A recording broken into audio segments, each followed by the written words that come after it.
Bun găsit, dragii mei! Astăzi vă invit să facem împreună o rețetă de cozonac foarte pufos și foarte aromat. Este vorba de un cozonac cu cremă de mac și vișine.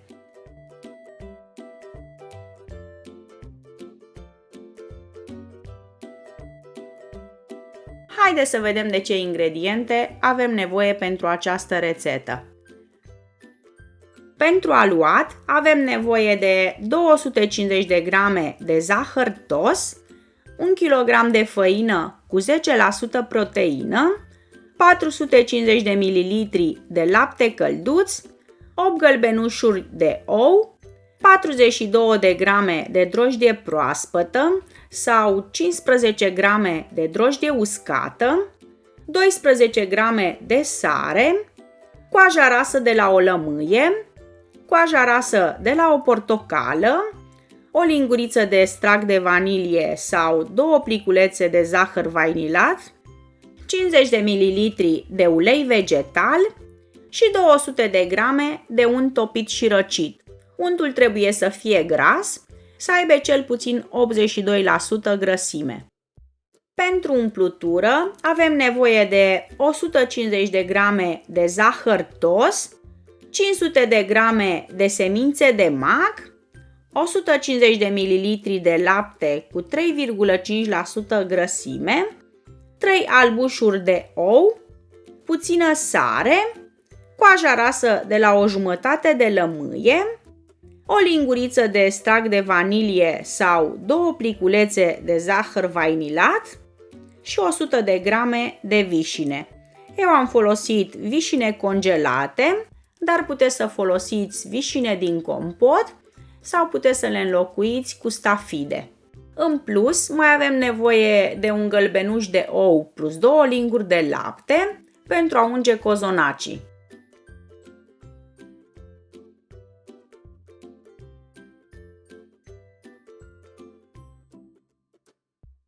Pentru început, vom cerne făina de 2-3 ori, nu doar pentru impurități, ci și pentru a fi mai aerată.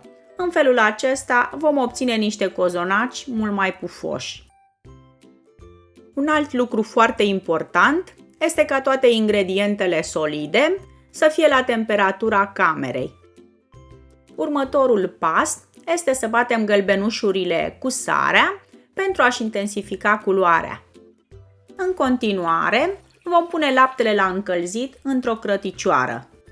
Îl vom încălzi doar atâta încât să nu ne frigă la deget, adică să nu depășească 39 de grade, pentru că va distruge drojdia și nu o să mai crească cozonacii.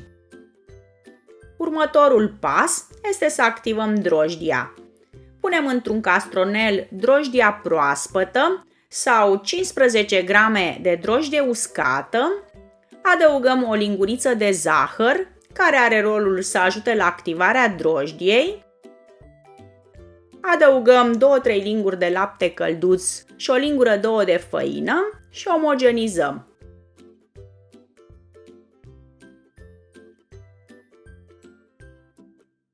După omogenizare, lăsăm 10 minute la odihnă pentru activarea drojdiei. După 10 minute, drojdia este activă, așa trebuie să arate, să fie plină de bășicuțe. Facem o gropiță în grămăjoara de făină și adăugăm maiaua. Peste laptele călduț adăugăm zahărul rămas, coaja rasă de portocală, extractul de vanilie sau 2 pliculețe de zahăr vainilat și coaja rasă de lămâie și amestecăm cu o lingură până se va dizolva zahărul. După ce s-a dizolvat zahărul, adăugăm laptele îndulcit și aromatizat peste drojdie. Adăugăm și gălbenușurile bătute cu sarea și amestecăm încet cu lingura, apoi cu mâna.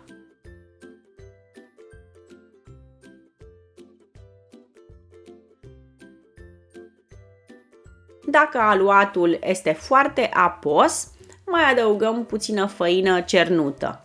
Iar dacă aluatul este foarte vârtos, mai adăugăm puțin lapte călduț. Când am obținut un aluat lipicios, începem să frământăm.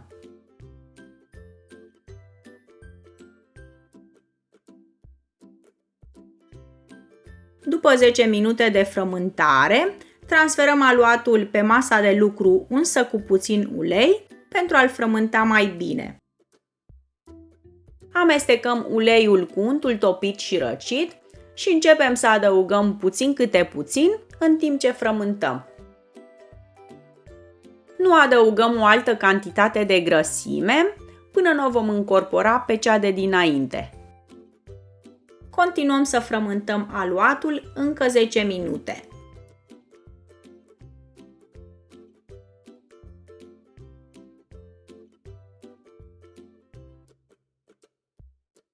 După prima frământare de 20 de minute, acoperim aluatul cu un vas și îl vom lăsa la odihnă pentru 10 minute.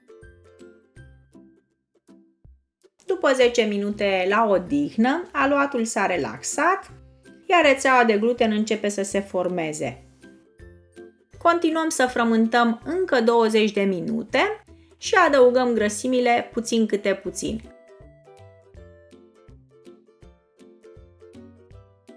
După cea de-a doua frământare de 20 de minute, așezăm aluatul într-un bol uns cu puțin ulei și îl vom lăsa la dospit pentru aproximativ 30 de minute.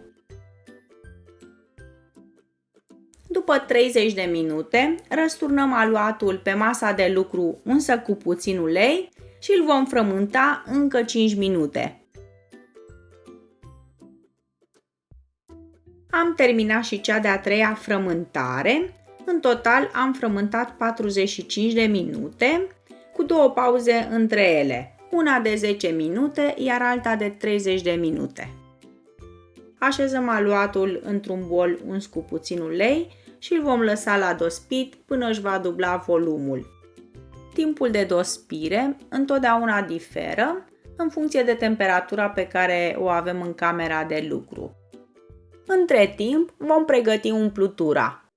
Pentru început, vom măcina macul împreună cu zahărul, cu o râșniță electrică sau una manuală. Macul nu se folosește nemăcinat, pentru că nu va avea gust și nici nu va absorbi laptele fierbinte, iar în plus va fi și indigest în cantitate așa de mare.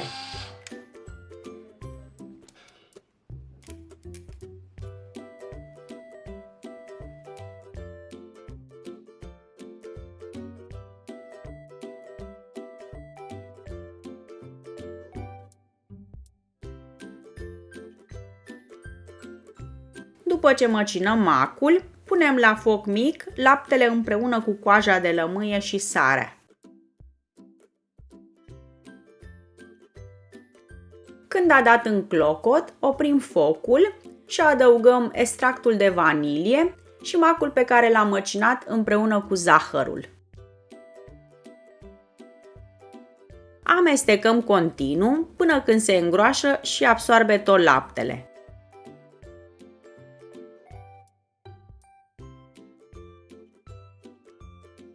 După ce am opărit macul, punem crema într-un bol și o lăsăm să se răcească complet.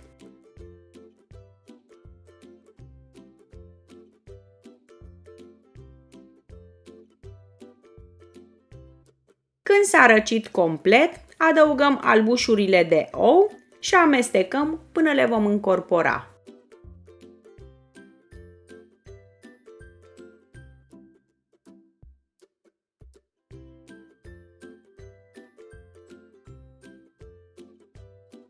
Crema de mac este gata, o vom da deoparte și trecem la următorul pas. După aproximativ o oră jumate, aluatul și-a dublat volumul. Ungem masa de lucru cu puțin ulei și răsturnăm aluatul pe ea.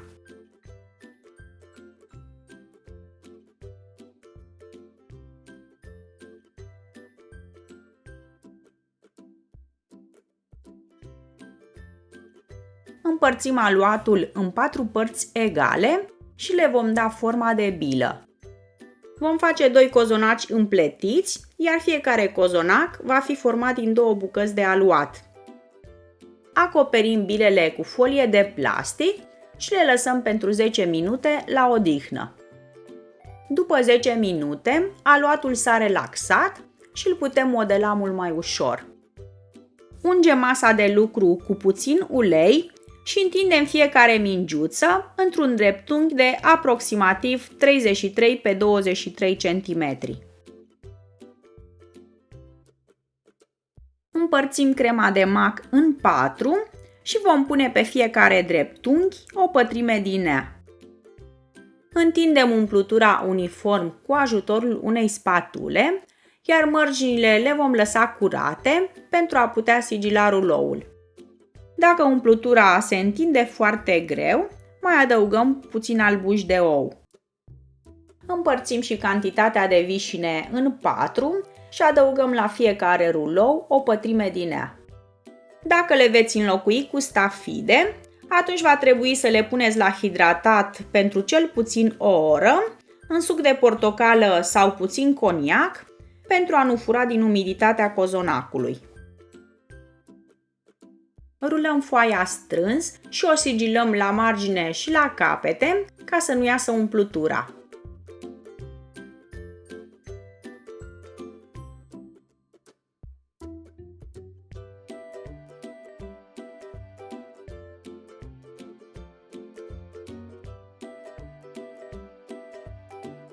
Procedăm în același mod și cu cea de-a doua bucată de aluat.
După ce formăm cele două rulouri, le punem în cruce și le răsucim unul în jurul celuilalt și astfel vom forma un cozonac împletit cu două rulouri.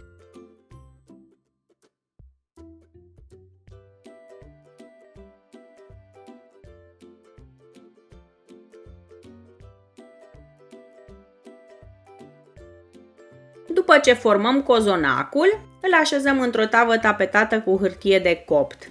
Eu am folosit două tăvi cu dimensiunea de 10 pe 30 cm și înălțime de 8 cm. Acoperim cu folie de plastic și formăm și cel de-al doilea cozonac în același mod. După ce am făcut și cel de-al doilea cozonac, îi vom lăsa la dospit aproximativ 20-30 de minute. Timpul de dospire întotdeauna diferă în funcție de temperatura pe care o avem în camera de lucru. După aproximativ 20 de minute, cozonacii au crescut suficient. Vom bate gălbenușul cu 2 linguri de lapte și ungem cozonacii cu acest amestec.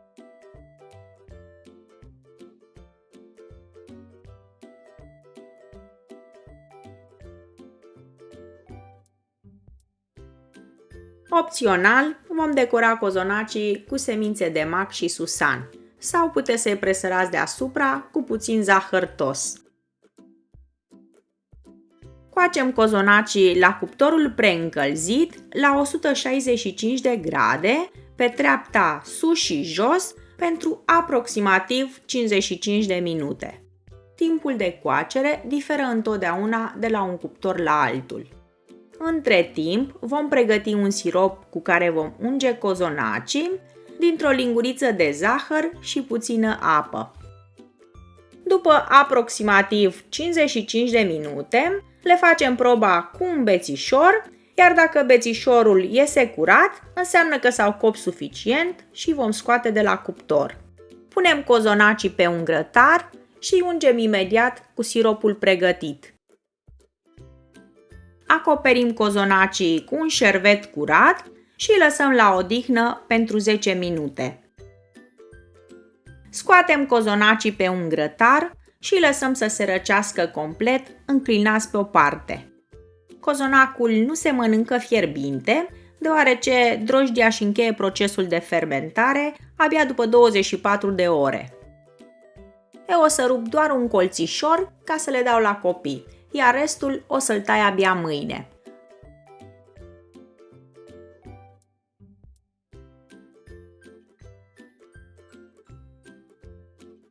Așa arată cozonacul a doua zi, se taie foarte frumos și este foarte pufos.